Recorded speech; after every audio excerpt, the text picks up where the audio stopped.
ठाकुर जी गए, ओ भैया कौन हो भैया तुम? यमुना जी बोली हम श्याम सुंदर। ठाकुर जी बोले श्याम सुंदर तो हम हैं। बोले तुम नकली भेलू पियाओ, असली हम हैं।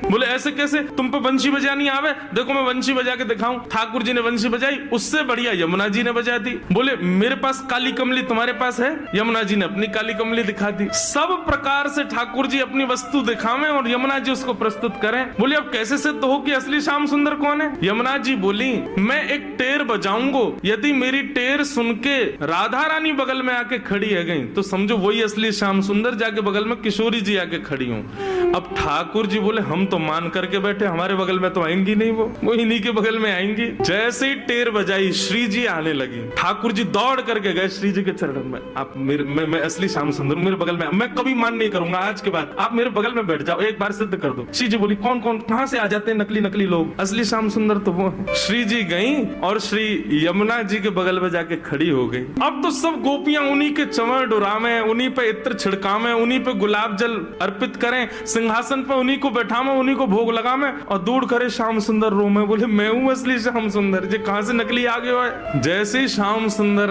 रुदन करने लगे, श्री जी बोली अब ठीक है, अब मान खत्म हो गया है, अब आप बुला लो। तब यमुना जी गई, बोले श्याम सुंदर आप ही हो असली श्याम सुंदर? हम तो श्री यमुना जी, हम तो यमुना महारानी है, बस आपसे एक ही प्रार्थना है, आज के बाद वचन दो हमारी श्यामा जी को कभी कष्ट नहीं दोगे। तब श्याम सुंदर ने यमुना जी को वचन दिया। बोले आज से हम नियम लेते हैं कि जब ये मान करेंगी तब हम इनको मनाएंगे, और जब हमें कोई बात बुरी लग जाएगी तो वह भी हम इन्हीं से कह देंगे कि हमको ये बात बुरी लग गई है, मान करो आप ही, हमें ये बात बुरी लग गई, आप ही गुस्सा हो जाओ, फिर तब भी हम ही मना लेंगे। यमुना जी बोले हाँ बस यही नियम रखना, आप कभी मान मत करना, श्री जी ही मान करें।